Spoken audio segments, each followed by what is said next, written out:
warahmatullahi wabarakatuh. Perkenalkan, kami dari kelompok 5 dengan saya sendiri Dinda Cahya Safitri dan teman saya Adela Khairunisa dan Sylvia Ramadhani. Puji dan syukur atas kehadirat Allah di mana kita masih diberi kesehatan sehingga kita dapat melaksanakan wawancara pada hari ini untuk menyelesaikan tugas pada mata kuliah Al-Islam. Kami dari kelompok 5 sudah bersepakat bahwa Ortom Hizbul Wathanlah yang akan menjadi titik fokus pada wawancara kami pada hari ini.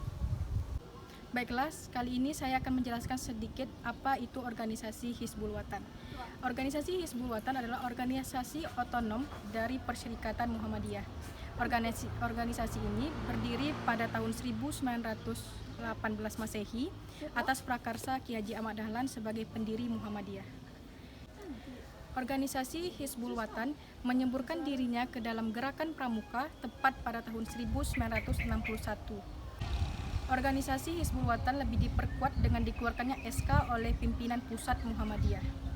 Hizbul Wathan adalah organisasi yang berbasis Islam yang mana mewujudkan atau menciptakan masyarakat, remaja, anak dan pemuda berteknologi, berilmu, beriman dan bermental tinggi agar terwujudnya Muslim Islam yang sebenar-benarnya. Di sini saya akan juga menjelaskan tentang 4 sifat yang dimiliki dari organisasi Hizbul Wathan. Yang pertama yaitu bersifat nasional, yang mana usaha di Hizbul Wathan semuanya melingkupi NKRI atau Negara Kesatuan Republik Indonesia.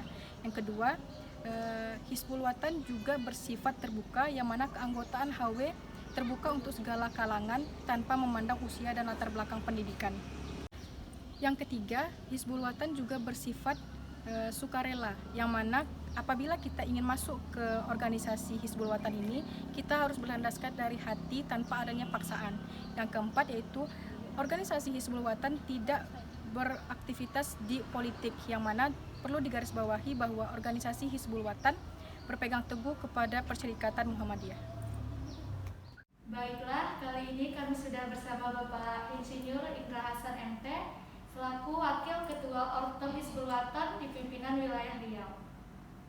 Selamat siang, Pak. Ya, selamat siang. Sebelumnya kami mohon maaf telah mengganggu waktu Bapak, dan kami mengucapkan banyak-banyak terima kasih kepada Bapak telah meluangkan waktu Bapak bersedia untuk kami wawancarai. Ya. Pada wawancara kali ini kami akan membahas 3 materi. Yang pertama, pembaharuan dan pemurnian pada Muhammadiyah, yang kedua NKCHM, dan yang ketiga anggaran dasar dan anggaran rumah tangga pada Muhammadiyah. Ya. Jadi begini Pak, seperti yang kita ketahui bahwa Muhammadiyah ini adalah organisasi Islam yang terbesar di Indonesia. Jadi kami ingin mengajukan beberapa pertanyaan kepada Bapak. Ya. Dan pertanyaan dari saya sendiri, apakah setelah sekian lama Ortom Hizbul Wathan ini berdiri hingga berkembang seperti saat ini, apakah ada pembaharuan terhadap Ortom Hizbul Wathan ini, Pak? Ya. Baik, pertama tentu Assalamualaikum warahmatullahi wabarakatuh. Kepada kita yang hadir semua, pertama kami mengucapkan selamat datang. Pertama tentu mengenai keberadaan dari Gerakan Kepanun Hizbul Wathan. Nah, sesungguhnya Hizbul Wathan ini merupakan ortom di Perserikatan Muhammadiyah. Di samping dia ada IPM, ada NA, ya kan, kemudian juga ada pemuda, kemudian juga ada dia namanya Tapak Suci. Nah, salah satunya ortom yang masuk di Perserikatan Muhammadiyah itu adalah Gerakan Kepanun Hizbul Wathan. Nah, Hizbul Wathan ini berdiri pada tahun 1918. Nah, kemudian pada tahun 1961 ortom ini dibekukan. Waktu itu karena pemerintahan Pak Insinyur Soekarno, dileburlah menjadi pramuka. Nah, oleh karena itu selama itu ya Gerakan Kepanun Hizbul Wathan ini terdiam, tertidur. Kemudian pada tahun 1999 itu dibangkitkan lagi sampai sekarang. Nah, atas instruksi dari pimpinan pusat Muhammadiyah, ortom ini wajib dia bangkit kembali sebagai pembinaan peserta didik di bidang karakter, khususnya di Gerakan Kepanun, di samping ortom yang lainnya yaitu Tapak Suci, IPM, dan juga Gerakan Kepanun Hizbul Wathan. Nah, sampai sekarang alhamdulillah telah berkembang. Nah, khususnya untuk di Provinsi Riau itu telah dibangkitkan pada tahun 2008. Kemudian tersebar di berbagai kabupaten kota sudah mencakup ke 11 kabupaten kota. Alhamdulillah sampai sekarang Ortom ini tetap berjalan sesuai dengan apa yang diamanatkan oleh perserikatan.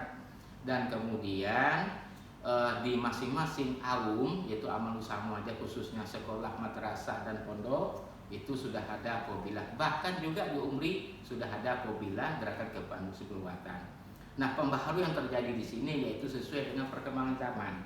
Nah, tentu Ortom ini membangun generasi-generasi muda lintas generasi. Bisa dia tua, bisa dia muda, bisa dia anak-anak, bisa dia dewasa, bisa juga remaja, dan juga bisa laki-laki dan perempuan. Maka itu tingkat satuan yang ada di Gerakan Kepanduan Isbulwatan ini lintas generasi. Ya, bisa dia mulai dari SD, SMP, MTS, ya, SMA, MA, SMK, dan bahkan sampai ke perguruan tinggi. Alhamdulillah semuanya sudah bangkit, sudah bangun di Provinsi Riau khususnya, dan juga termasuk di seluruh Indonesia. Jadi kalau kita lihat pergerakan perjalanan Kepanduan Isbulwatan ini di berbagai provinsi Indonesia ini cukup sangat menggeliat. Apalagi ditopang dengan adanya siswa, adanya santri yang juga ya ikut di dalam pergerakan Kepanduan Isbulwatan ini. Dan tidak hanya sampai di sana, juga gerakan Kepanduan Isbulwatan ini juga akan mencakup ke masyarakat. Namanya nanti Qabilah di masyarakat. Bisa saja nanti di lingkup RT, RW, kelurahan, dan seterusnya. Nah, apa yang kita cermati selama perkembangan ini tentu tak lebih tak kurang dari perjalanan perserikatan itu sendiri. Jadi seiring dengan perjalanan perserikatan itu juga seiring perjalanan dengan Ortomnya. Nah, ini mungkin salah satunya ya pembaharuan atau tajdid yang dibangun oleh perserikatan kita tetap harus ya sesuai dengan perkembangan zaman. Nah, Gerakan Kepanduan Isbulwatan ini sifatnya ekstrakurikuler, ya. Jadi dia lebih banyak bermain di lapangan sesuai dengan tingkatannya. Kalau di tingkatan akfal SD itu lebih banyak dia di lapangan, yaitu di tingkat SD tentu bermain, membuat tali temali, baris berbaris dan seterusnya sampai nanti dia ke penuntun di tingkat perguruan tinggi, yaitu nanti dengan karya-karya oleh para mahasiswa, mahasiswi dalam bentuk misalnya kemah bakti mahasiswa, kemudian memberikan pelatihan. Nah, ini salah satunya yang akan menjadi pembaharuan di bidang Gerakan Kepanduan Isbulwatan khususnya di Provinsi Riau. Nah, saya selaku wakil ketua di bidang organisasi dan pengembangan sumber daya ini harus menjadi titik sentral kita bagaimana semuanya akan bangkit dari berbagai lini. Mungkin itu ya yang untuk Gerakan Kepanduan Isbulwatan. Silakan kalau ada yang lain. Begini Pak, Ya. Organisasi atau Ortom Isbulwatan ini kan bisa dibilang dia hampir mirip ke pramuka gitu. Ya. Mungkin Bapak bisa menceritakan atau menjelaskan ke kami apa perbedaan dari Ya. Isbulwatan dan juga pramuka gitu, Pak. Nah, perbedaannya yang paling jelas sekali Gerakan Kepanduan Isbulwatan ini sudah lebih dahulu ya ada daripada Gerakan Pramuka. Nah, mungkin kita ingat pernah membaca referensi gerakan tokoh kepanduan dunia namanya Lord Baden-Powell itu ya, kemudian diturunkan lagi di beberapa negara termasuk negara ASEAN dan bahkan sampai ke Indonesia. Nah, sampai ke Indonesia ini sesuai dengan apa yang telah dicanangkan waktu itu oleh Kiai Dahlan. Nah, ini diamanatkan kepada Jenderal Sudirman. Jadi Jenderal Sudirman itu salah satu tokoh Gerakan Kepanduan Isbulwatan yang pertama sampai sekarang. Jadi lahirnya cikal bakalnya Tentara Nasional Indonesia itu dari adanya Gerakan Kepanduan Isbulwatan. Cuma secara populernya tentu pramuka dipopulerkan oleh negara kita karena itu sudah ada undang-undangnya, maka itu dipopulerkan oleh negara kita seakan-akan sirna hilang ya nama Isbulwatan. Alhamdulillah 1999 kita bangkit kembali. Maka itu salah satu canangan kita ya ekstrakurikuler yang sifatnya kepanduan hanya ada di sekolah kita, madrasah kita, pondok kita, perguruan tinggi kita, yaitu Gerakan Kepanduan Isbulwatan. Nah, artinya kalau kita lihat kesamanya bersama, dia membentuk juga karakter anak peserta didik yang ada di dalam ya Gerakan Kepanduan itu. Cuma yang berbeda kalau di Isbulwatan itu lebih banyak kepada dia Islam ke Muhammadiyahan. Nah, itu titik beratnya bedanya. Jadi di samping dia ada skill juga harus ada nanti ya Islam ke Muhammadiyahannya yang diutamakan. Nah, ini sesuai dengan apa yang menjadi cita-cita pendiri Perserikatan Muhammadiyah. Itu mungkin. Silakan kalau ada yang lain. Ya Pak, menurut Ya. Bapak apa makna dari MKCHM itu sendiri Pak? Ya, itu adalah matan keyakinan cita-cita hidup Muhammadiyah, ya kan? Cita-cita hidup Muhammadiyah. Nah, kalau kita lihat dari apa yang menjadi ya intisari dari matan keyakinan cita-cita Muhammadiyah itu adalah itu sebuah dokumen yang memuat tentang salah satu landasan ideologis dari Perserikatan Muhammadiyah. Nah, di situ ada keyakinan, di situ juga ada cita-cita hidup. Nah, kalau kita lihat salah satu fungsinya yaitu bagaimana yang penegasan kedudukan ya seorang khalik hamba manusia itu di mata Allah Subhanahu wa taala. Dan diantaranya itu juga menuju kepada cita-cita sesuai dengan gerakan Muhammadiyah sebagai pelangsung gerakan Islam, kemudian gerakan tajdid atau gerakan pembaharuan. Nah, kenapa ini muncul? Ya tentu ini juga searah dengan apa yang telah ditanwirkan di beberapa sidang tanwir Muhammadiyah dan juga dikembangkan dalam beberapa yang muktamar berikutnya, karena ini merupakan sebuah ideologis ya dari ya pergerakan Muhammadiyah itu sendiri, supaya keinginan Muhammadiyah itu dalam merumuskan ya ideologi tersebut berupa keyakinan cita-cita itu menjadi sebuah tujuan yang sangat filosofis sekali. Nah, oleh karena itu inilah yang harus ya sebagai warga Muhammadiyah harus juga memegang teguh ya MKCHM itu, terutama bagi ya perserikatan dan warga Muhammadiyah, karena itu adalah sebuah landasan ideologis. Nah, itu silakan lain. Gini Pak, Ya, di Muhammadiyah ini ada yang namanya itu anggaran dasar Pak, ya. sama anggaran rumah tangga gitu. Apa sih hubungan antara anggaran dasar sama anggaran rumah tangga ini terhadap organisasi, khususnya di organisasi Hizbul Wathan? Nah, kalau anggaran rumah tangga Muhammadiyah itu merupakan ya fondasi tertulis berdirinya organisasi Muhammadiyah. Diatur semuanya pasal demi pasal, bab demi bab. Nah, kemudian kalau kita lihat itu di dalam anggaran rumah tangga itu yang mengatur bagaimana ya tercantumnya pembubaran, perubahan anggaran dan penutup anggaran rumah tangga yang hanya terdiri 4 pasal. Sedangkan untuk anggaran dasar Muhammadiyah itu terdiri dari 30 pasal. Nah, khusus untuk di Ortom itu, terutama gerakan Kepada Hizbul Wathan itu sudah ada anggaran dasar dan anggaran rumah tangga. Sama persisnya, kegunaannya adalah untuk mengatur ya merupakan fondasi tertulis berdirinya gerakan Kepada Hizbul Wathan. Kemudian anggaran rumah tangga itu dia mengatur bagaimana teknis pembubaran, kemudian apa-apa saja yang menjadi kaitannya dengan anggaran dasar.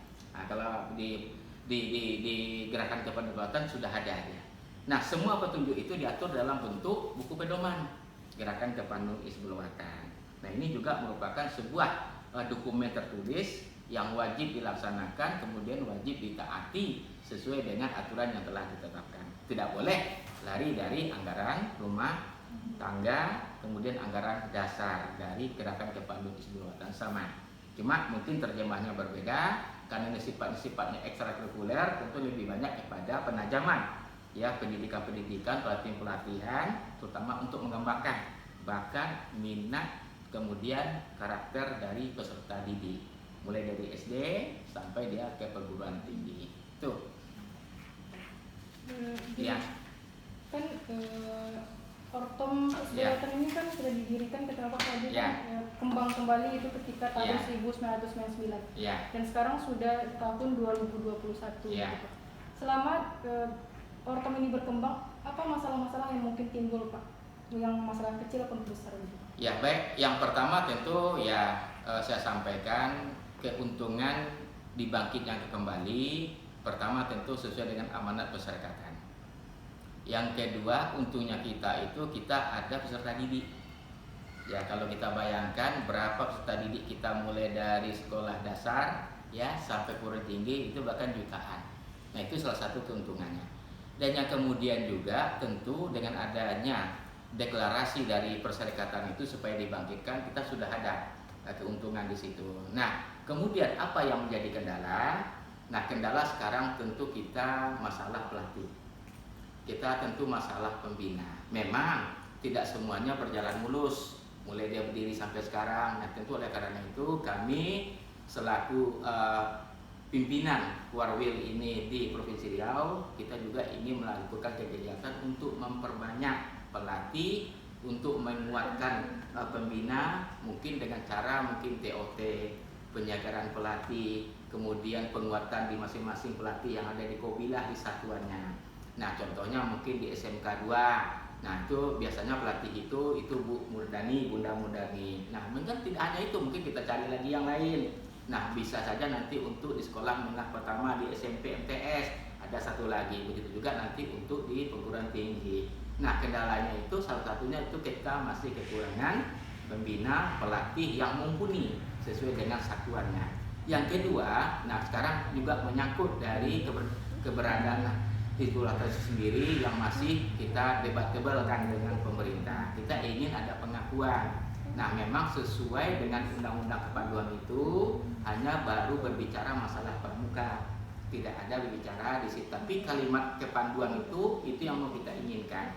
Nah, mudah-mudahan ya mungkin dengan bijaknya nanti pemerintah, terutama mungkin ya Menteri Olahraga dan Pemuda, karena masuk dari ranah itu, kalau bisa nanti kita semua kepanduan itu dilibatkan.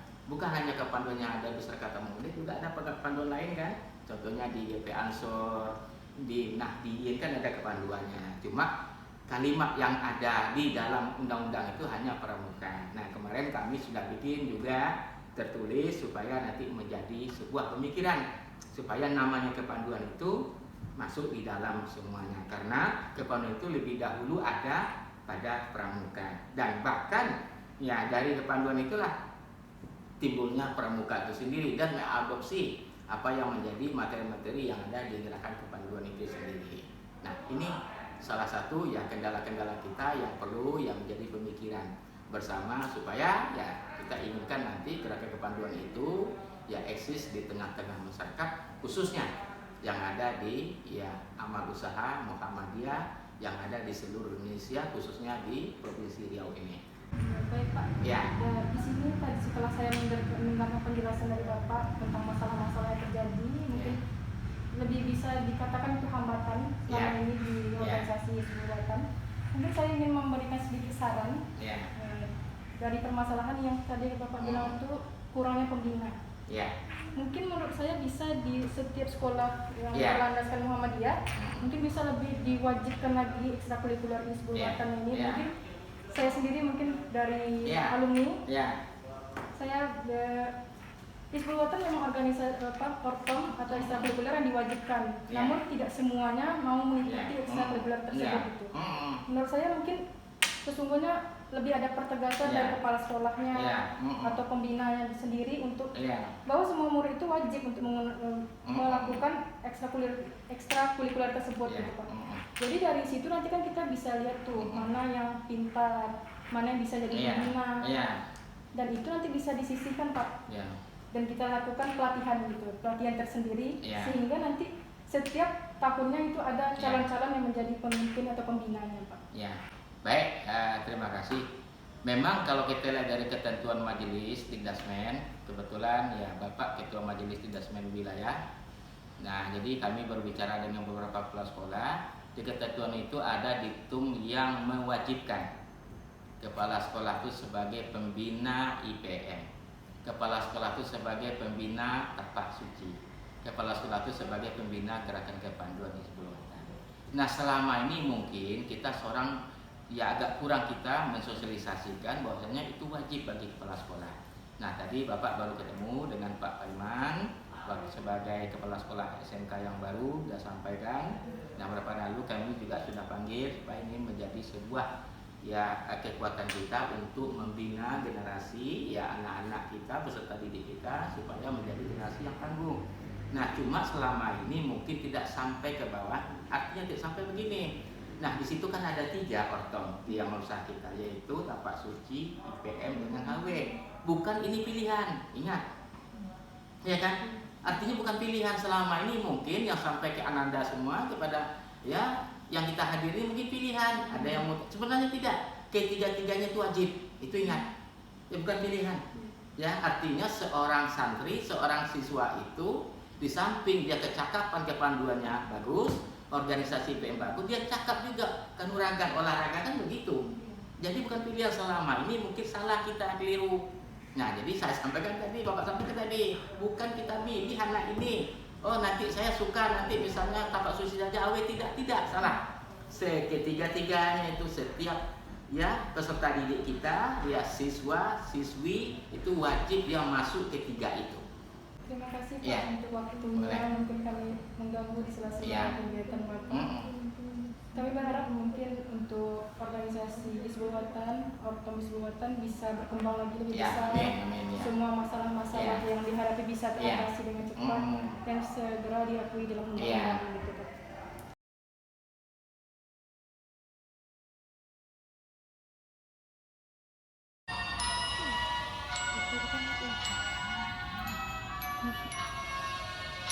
Itu kan